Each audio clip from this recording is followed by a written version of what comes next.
믿음으로 장녀 라합은이라고 31절에 나와 있습니다. 라합은 유대인들이 가장 싫어하는 이방인이었고 더욱이 사람 취급도 해주지 않는 장녀였습니다. 그럼에도 불구하고 그는 정탐꾼들을 평안히 영접함으로써 유대인들이나 그리스도인들에게 존경을 받을 뿐만 아니라 예수님의 족보에도 기록되어져 있습니다.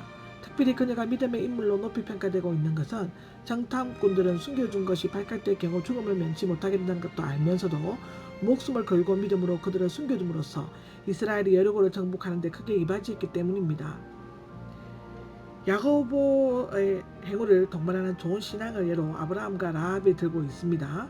순종치 않는 자들은 믿음으로 순종하여 행동을 옮겨 라합과 대조를 이루고 있습니다. 여기에서 여리고성 주민들을 가리키고 있지만 이스라엘 백성들도 순종치 아니함으로 강야에서 멸망당하고 말았습니다.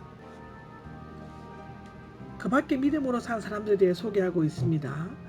32절을 보면은 내가 무슨 말을 더 하겠습니까? 라는 믿음에 대한 예를 말하려면 얼마든지 더 들 수 있지만 시간이나 지면상의 문제로 몇 사람만 더 언급하고 끝마무리를 하겠다는 수사적 간용어법입니다. 신앙인들의 삶을 요약하면 첫째로는 믿음의 능력으로 승리하는 삶을 살며 둘째로는 믿음 때문에 받게 되는 고난을 인내하고 세 번째로는 끝까지 소망을 붙들고 예비된 하늘나라를 향해 전진하는 것이었습니다.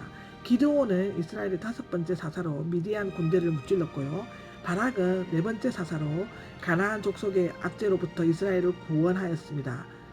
삼손은 무서운 힘을 이용하여 블레셋을 괴롭혔고요. 입단은 길리앗의 사자로서 암몬 족속을 크게 무찔렀습니다. 지금까지는 사사시대를 대표하는 뛰어난 4사람의 인물들이었습니다. 다윗은 왕정시대를 대표하는 이스라엘의 2번째 왕으로서 탁월하고 훌륭한 믿음을 가졌습니다. 사무엘은 이스라엘의 예언자를 대표하여 제사장의 기능까지 맡았습니다. 사울을 왕으로 기름 부어 이스라엘을 세우게 했고 백성들을 믿음으로 이끌어려고 애썼습니다. 그들은 믿음으로 나라들을 정복하였다라고 38세까지는 믿음으로 산 위인들이 남긴 업적과 그들의 성리적인 삶을 소개하고 있고 본절에서는 여호수아 사사들 다윗에 이르기까지 그들의 활동을 서술하고 있습니다. 여호수아 시대부터 시작된 이스라엘 민족의 정복 사업은 사사시대를 거쳐 다윗에 이르러서는 최고의 절정에 달하였으며 그들이 차지한 영토는 애국 국경에서부터 유브라데 강까지 확정되었습니다. 이것 또한 열왕기상 4장 20절에 다 기록되어져 있습니다. 정복하였다는 요세푸스의 제1부전 각으로서 이겼다, 복종시키다, 극복했다 의 뜻이고요. 요세푸스는 이 단어를 다윗이 팔레스타인을 정복했음을 기록할 때 사용하고 있습니다. 다윗은 블레셋과 모압, 수리아, 에돔, 기드온은 미디안, 바락은 가나안, 삼손은 블레셋, 입단은 암몬을 믿음으로 정복하였습니다. 정의를 행하였기도 하였고 라고 기록되어져 있는데 사사들이나 왕들은 의롭고 올바른 통치를 하였습니다. 특히 사무엘은 공적으로 험잡을 데가 없었던 정직하고 공의로운 지도자였고 다윗도 백성들에게 공의를 행한 왕이었습니다. 약속된 것들을 얻었고 란 말은 아브라함에 대한 것과 같은 말이며 기드온이나 마노아, 다윗, 솔로몬 등에게 주신 약속이 성취될 것을 말하고 있습니다. 사자들의 입을 막아왔으며 란 다니엘이나 삼손, 다윗의 경우를 가리키는 것이 분명합니다. 34절에 보면 맹렬히 타는 불의 위력을 끄기도 했고 다윗의 세 친구가 맹렬히 타는 풀무불에서 구원받은 사건입니다. 칼날을 피하기도 했고는 하나님께서 보여주셨기 때문에 다윗은 사울의 칼을, 엘리야 아합의 칼을, 엘리사의 아랍왕의 칼을 각기 피할 수 있었습니다.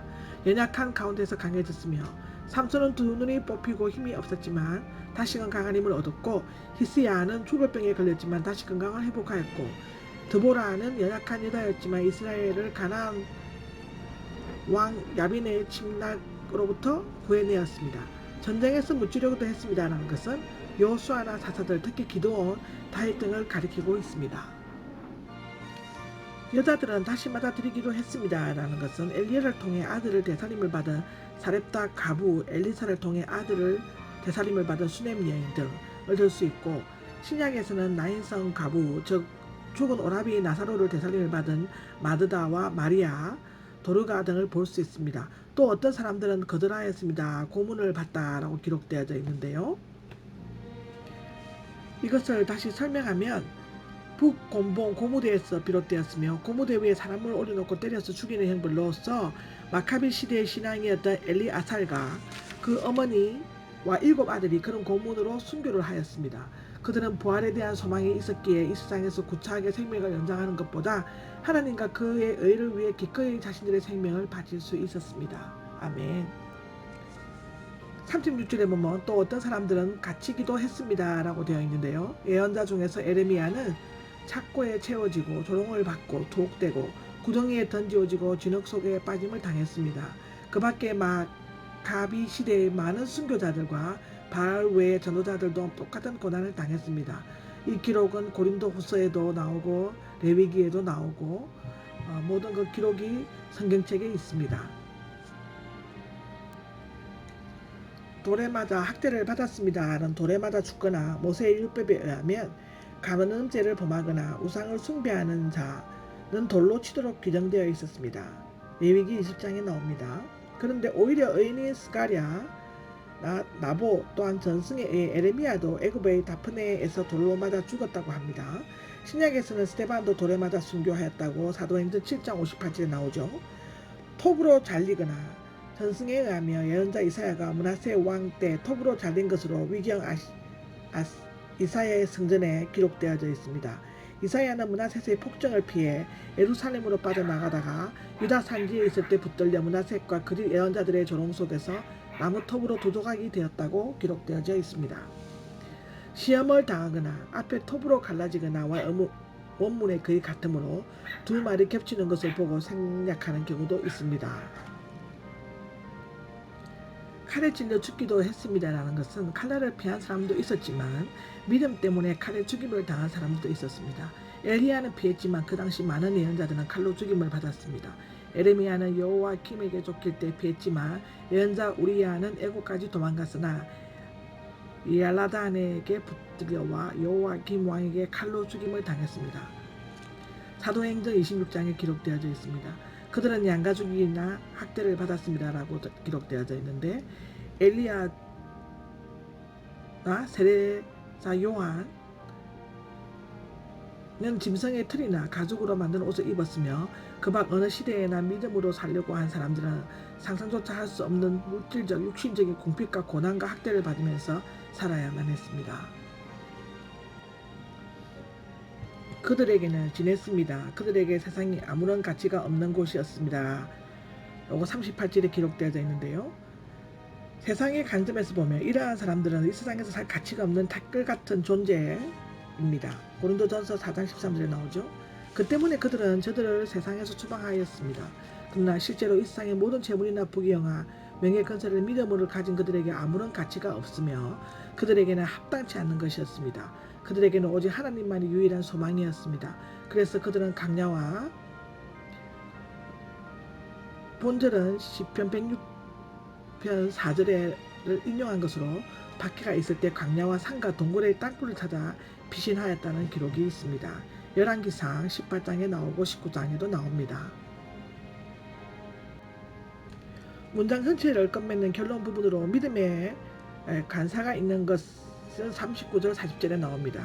앞에 언급된 그 믿음인 것으로 나타내어지고요. 지금까지 언급된 믿음의 위인들은 믿음은 각기 다 하나님께 대한 진실한 것이므로 하나님 자신이 증인이 되어 증거해 주십니다.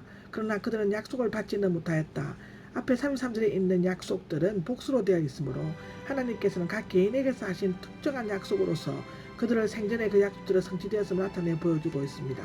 여기에 나온 약속, 즉 영원한 나라가 구현되는 약속을 의미하고 있습니다. 그들은 하나님의 약속을 믿으면서 살았지만 성취를 경험하지는 못하였습니다. 왜냐하면 앞들의 이유로서 구약의 성도들, 특히 그 믿음의 위인들의 약속을 받지 못하고 온전함을 이루어 완전한 메시아적 구원에 참여하지 못한 이유는 그들의 믿음이 불완전하거나 결점이 있었기 때문이 아니라 하나님께서는 우리를 위해 더 나은 것을 마련해 주셨기 때문입니다. 더 나은 것이란 구약의 성도와 신약의 성도가 다 한 몸이 되어 그리스도의 구원에 참여하여 온전함을 이루는 것입니다. 구약의 성도들은 신약의 성도들이 누릴 수 있는 구원의 온전함을 경험하고 그 기쁨을 직접 맛보지는 못하고 다만 그것에 대한 약속을 받았을 뿐이었습니다. 그러나 이제는 그리스도의 구속 사역으로 말미암아 신구약 성도들이 똑같이 하나님의 백성으로 그분 앞에 나아가며 모두 온전한 구원을 누리게 되었습니다.